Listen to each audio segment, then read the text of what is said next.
All right, everyone. This is Dr. Rob Kiltz, Carnivore Conversations, and I'm really excited today to have Ali Houston on today. He's a former physicist who fixed his brain with food. Can you imagine that?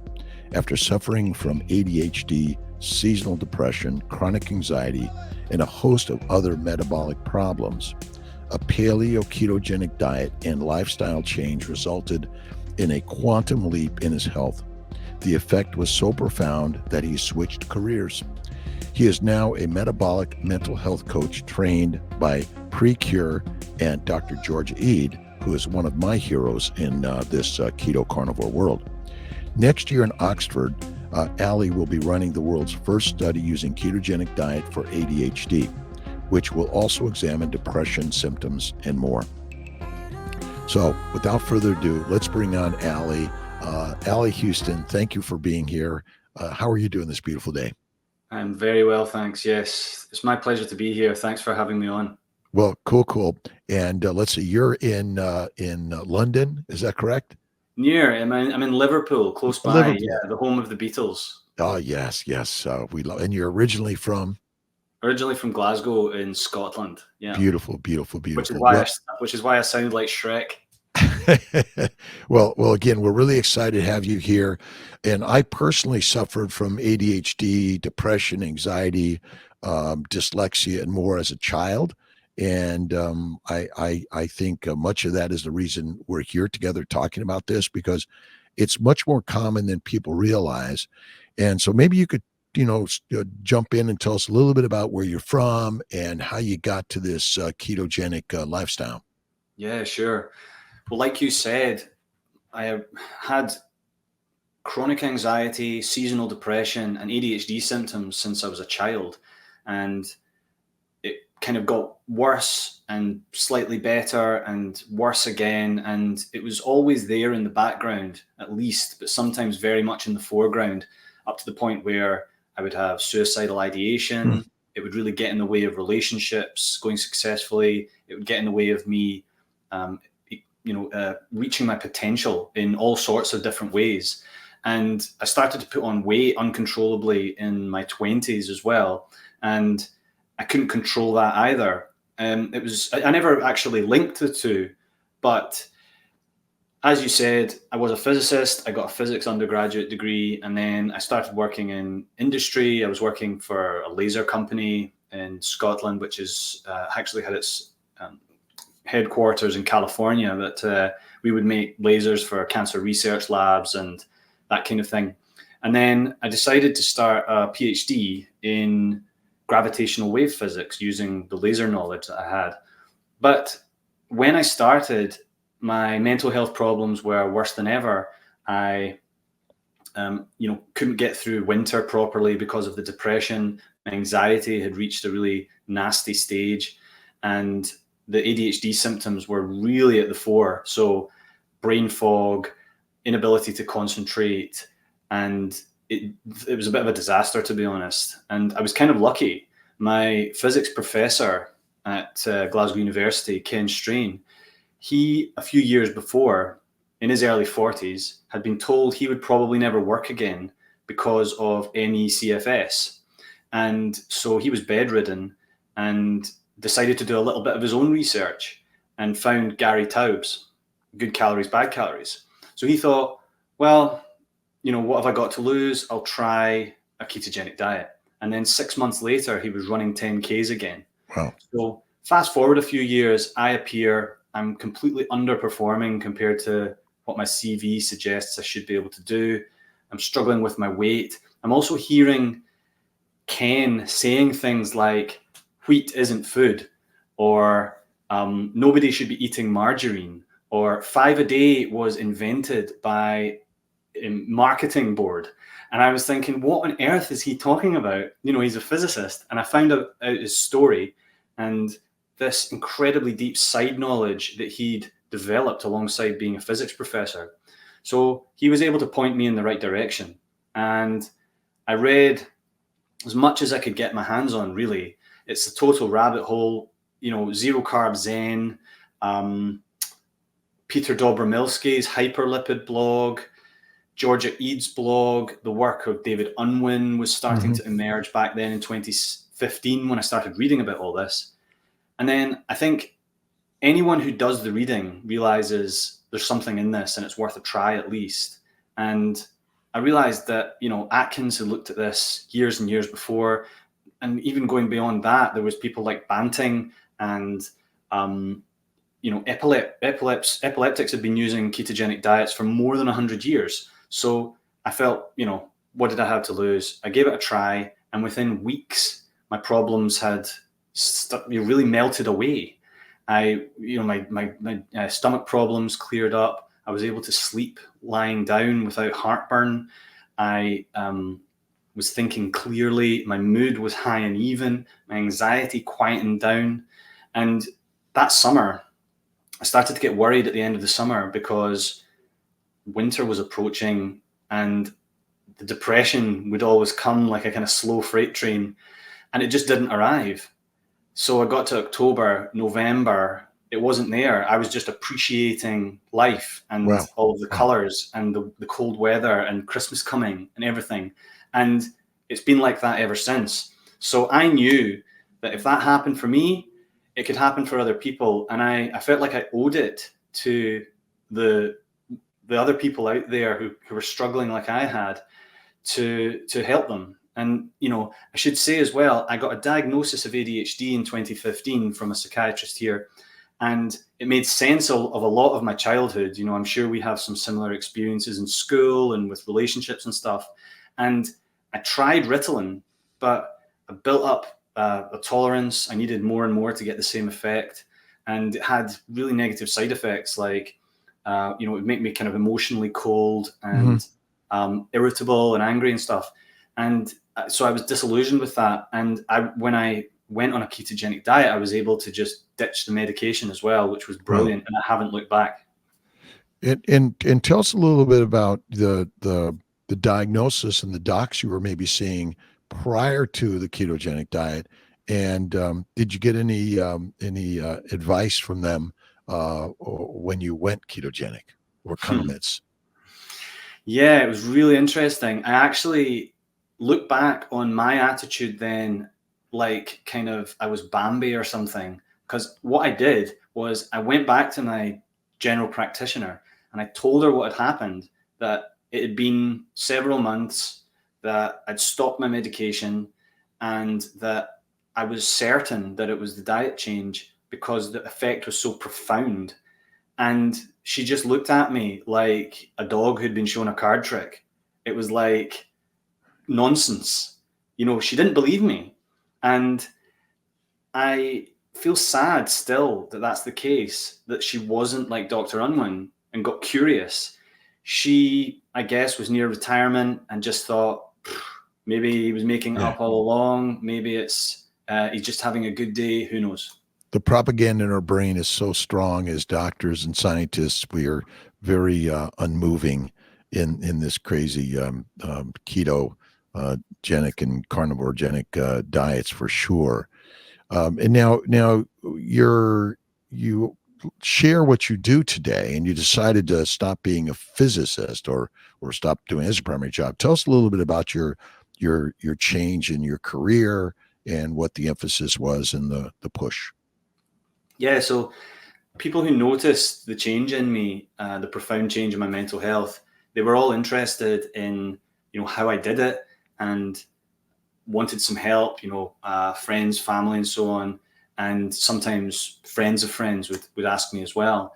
So I started coaching informally. And then kind of around 2019, 2020, I decided, you know what, I'm going to make this a more kind of formal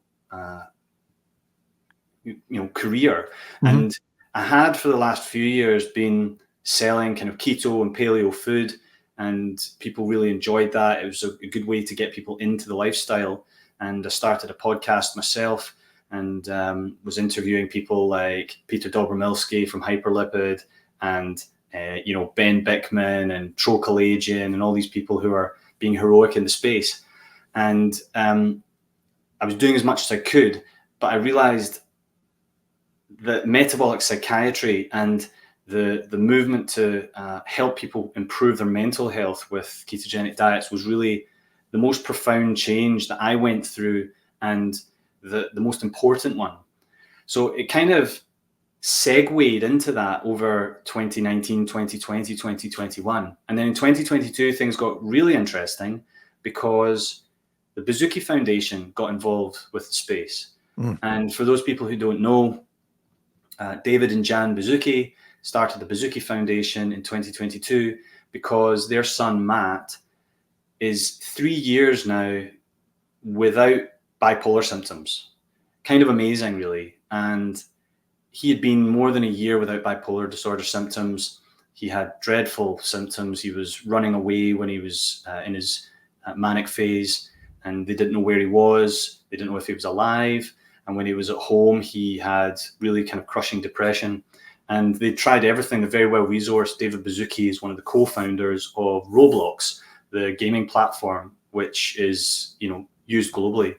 And they'd tried all drug therapies and combinations. They'd tried all different types of modern therapy. Nothing had worked until they met Dr. Chris Palmer and tried a ketogenic diet. And that was it. So they were very grateful, and they were kind of like me. They decided, well, if there's other people out there who could be helped by this, we need to try to do it. And that really lit a fire under everyone, because they started giving money to people who were helping people in using ketogenic diets for their mental health, and they started funding research, which has been crucial in getting the word out there. So my co-founder and I, Rachel Brown, decided to start MetPsy, short for metabolic psychiatry, to help as many people as we could and to make a scalable coaching platform that could really get this message out to as many people as possible. And so we've been doing that for the last kind of 18 months, coaching people online. And what we want to build, we think it's quite ambitious, is a real-time mental health optimizer. So my background being in physics, I love tech, and I'm a big fan of Levels and Zoe in the UK, where you use a continuous glucose monitor in your arm, and it can tell you real time what's happening with your blood glucose and glucose variability. And the, Oura Ring or Fitbit, where you can measure heart rate variability, sleep quality. What we want to do is have a platform where we take this data and put it into the app, where people can say how their mood is, how their cognition is, and it becomes this real-time early warning system and optimizer for your mental health and for the population's mental health. So that's kind of the plan for the next year. What do you think it is about the ketogenic diet that reduces and or eliminates many of these symptoms of mental illness? It's such a good question. And I think it's an open question, actually. I think being honest, and there's some really leading contenders for theories of the mechanisms involved. I think, firstly, through a kind of paleo ancestral lens, evolution would have been stupid if it didn't endow the hungry hunter with a way to survive and thrive and actually improve as they got hungry. And so, the hunters in our evolutionary past who couldn't use ketones and fat and didn't, in fact, feel mentally sharper, the hungrier they got, would die. So we are the ancestors of those who used ketones to feel sharper to catch prey. And I think that is a reasonable logic to say that ketones make our brain operate at a different level. And I also think that there's systemic lowering of inflammation when ketones are present, and that there's pretty good evidence that neuroinflammation is involved in a lot of these diseases, which sometimes could be described as being under one umbrella, really, and one root cause. Now, the big question for me, I'm obviously post-evangelical about ketogenic diets helping people. They help me, they help clients and all that. So my major question I want to answer is, what about the people who it doesn't help? And I think there's a really kind of key lesson here in the difference between the response that some people have with a ketogenic diet versus a carnivore diet. because there's a very clear signal in the clinical outcomes that people are reporting at the moment, including at MetPsy with our clients, which is that sometimes a carnivore diet works where ketogenic diet hasn't worked. So what's the difference? Now, there's some very interesting stuff on anti-nutrients and plant defense chemicals and their effect on gut health. I also think that besides kind of gut permeability and leaky gut and the sort of issues of pathogenic bacteria and microbes and their products like lipopolysaccharide getting into the systemic bloodstream and into the lymphatic system, I think carnivore simply starves those pathogens better. So not only does it feed the gut better, it's more nutritious and less anti-nutritious, it actually doesn't have that starch or fiber component that can continue to feed pathogens. And so I'm super curious about how to go that extra step, almost like functional medics like to do, and break down biofilms, kill pathogenic microbes that are there, and really try to work out how to help those people who keto or carnivore doesn't quite help enough. And what I say to them is, if it hasn't worked for you, that's actually, I think, a really good sign that you need it the most. Yeah. So tell me a little bit about the ketogenic diet.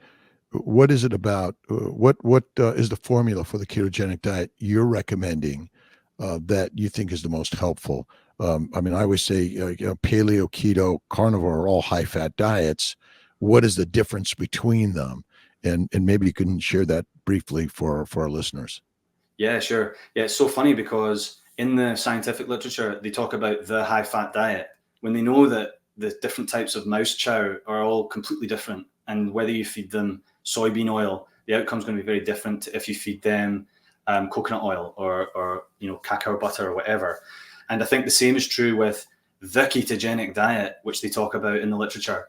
There isn't the ketogenic diet. There's an infinity of ketogenic diets. And so I always start with asking people what foods they really love, because I've been on this for 8 years without stopping it. You've been on it for longer than that. And we manage, and presumably you enjoy your food. I absolutely love my food. And I think that is the key. So I always start with asking people, what foods do you really love? And then what foods love you back? That's a question that gets answered over the next few months when they do an elimination diet. And what's the first thing you think you're focusing on adding or subtracting? I think subtracting is the key word, because everyone wants that magic bullet, that thing that they add, the supplement or the food, the superfood. But really, less is more in this space. I truly believe that, and it depends. There's all roads might lead to Rome, but there's lots of different ways to do it. And some people do start with a paleo style diet. That's just how they feel more comfortable. And I get it.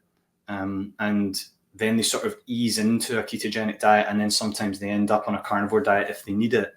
Other people just want to try a carnivore diet because they understand the logic that it is like the perfect elimination diet. Really, if you have 2 or more foods which you have a problem with, either for your gut health or your immune health or whatever it is, problems it's causing, and you have them in your diet at the same time, then if you remove one of them, you're not going to see that signal that it's helped. So that's why carnivore is so beautiful, is that it's the cleanest thing you can try to see to what extent a diet can help you. And very often that is to heal you completely. So I think there's lots of ways to skin the cat, but it's quite an individual thing, that. Yeah. And thoughts about supplements. Yeah, I heard the word supplement come up, so I thought we'd kind of throw it out there. Do you think that's a critical thing that we focus on in the keto carnivore world?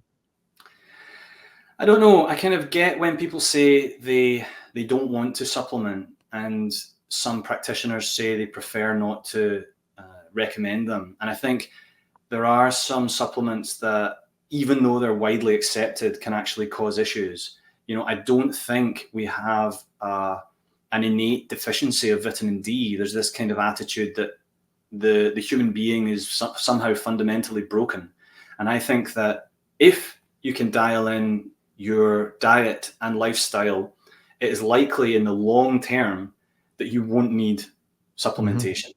But there's so many moving parts in that. Some people find that they need lots of offal and seafood and egg yolks. Other people find that they have allergic reactions to these things and they must stay away from them, or they have vitamin A toxicity, which may be an indication of an underlying problem. But again, if you try a carnivore diet truly for 16 weeks, say, which is emerging as the gold standard for what is required in studies to really see the benefits, potential benefits in ketogenic diets and mental health. If you really have, and you're being honest with yourself, tried a ketogenic carnivore diet for 16 weeks and you're still not finding the benefits, and the diet's been properly put together, you're not missing anything out, then I think that's an indication that you need the diet more than anyone, and that you might need to go a little bit deeper and delve into the principles of functional medicine. And usually that means gut health, because there's so many ways gut health can go wrong. Look at Weston Price, traveled the world a couple of times, saw people with a variety of diets, including carnivore, people eating high carb, and everyone was kind of the picture of health. Now, I'm not saying that that's the diets we evolved on. I think we evolved as fat hunters. I love the work of Mickey Bendor. I think we are optimally suited to a high saturated fat animal diet, right? But it's clear that these people were still thriving. And so what's the difference? Why can't I have tubers all day long? Well, these people, they weren't born cesarean, they weren't bottle fed, and I'm not judging. I understand why people do that, but they weren't bottle fed. That has a huge effect on the early biome. They didn't have rounds and rounds of antibiotics when they were growing up. They weren't exposed to the modern food environment, cereals and, sugar and vegetable oils increasingly in the last 40 years. So that, we're lucky that any of us survive with any sort of functioning microbiome at all. Right. And so I think if you're in that position, you might need to take some supplements. And there are some that work like a charm for people. They don't need to be expensive either. People sometimes go down the route of, like the old lady who swallowed the fly. You start with one supplement and then you need another to cover the deficiencies that the first one causes, and so on and so on. And you end up with a kind of apothecary's cabinet that costs you a small fortune. And I think you can be judicious and you can do it cheaply. And you can start with things that are kind of harmless, low risk. They might add a few percent to function and stack them on top of each other. Some of my favorite functional medicine practitioners are like Sarah Myhill, who uses vitamin C and iodine, these things which are generally very safe and that help to sterilize the upper gut, get rid of any pathogenic microbes that are there. Some people need to go further with things like biofilm busters, and that can include into the sinuses and down into the stomach, the small intestine, the large intestine. And I think probiotics can be helpful. And then I say again, for those people, I think the best supplement is staying on a carnivore diet until you feel better, and then probably beyond. So any thoughts about fasting and, how to sort of empty the gut and see the changes that go with that? Yeah, I find fasting fascinating, and I've done it a lot myself. I find it much easier in the summer. I'm one of these people that if it's cold, then I actually find fasting quite problematic for myself. I just feel cold and a little bit irritable, and it doesn't really work for me. And I found that people with a history of mental disorders, sometimes that's the case, that actually the kind of, there's, some evidence that fasting can be very helpful in that you sort of crank into a higher gear of autophagy, eating the kind of senescent cells after 48 hours or so. And that if you do that once in a while, then you massively reduce your risk of cancer. And I think there's no harm in doing that. And it's likely to be true.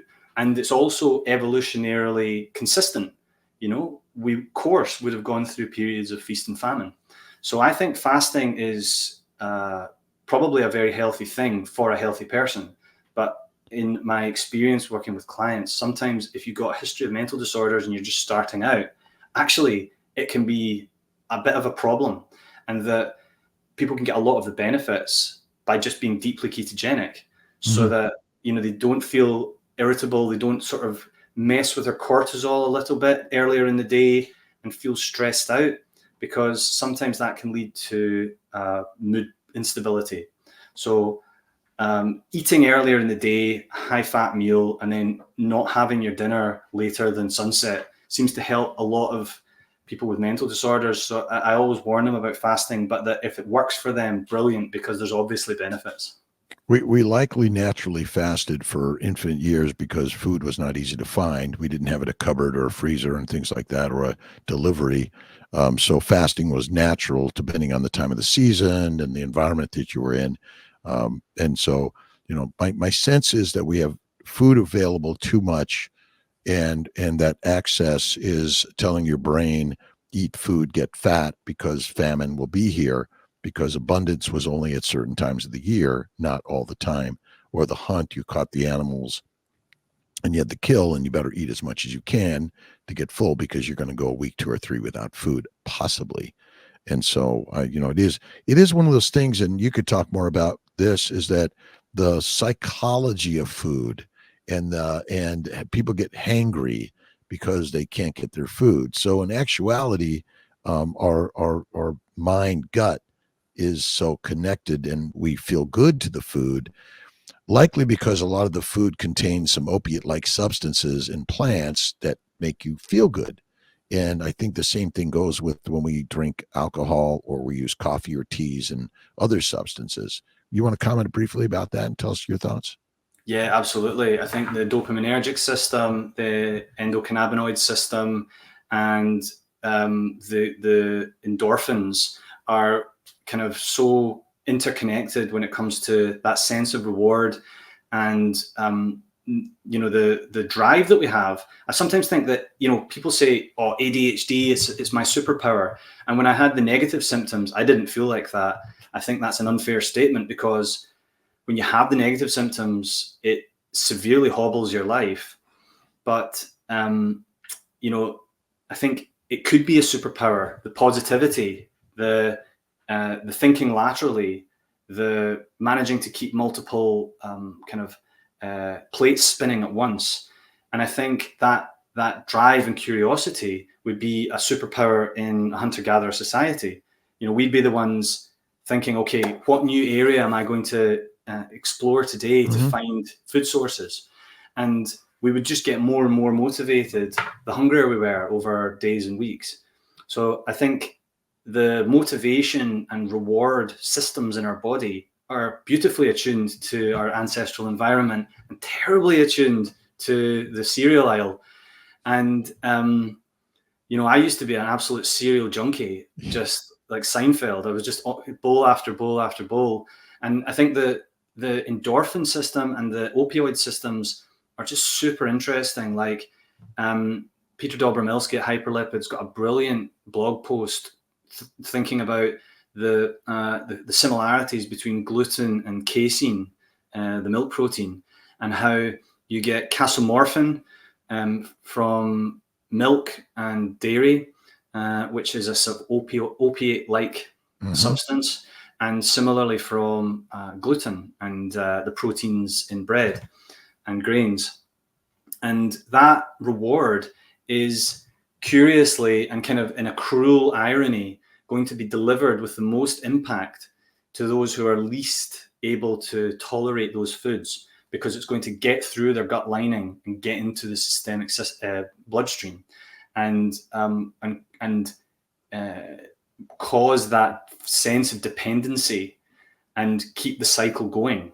And so it is cruel, because I used to be terribly addicted to bread, and then once I stopped and got off that kind of white horse, as it were, I kind of started to see bread as like compacted dust, I thought, how did I ever eat that shit? It's horrible.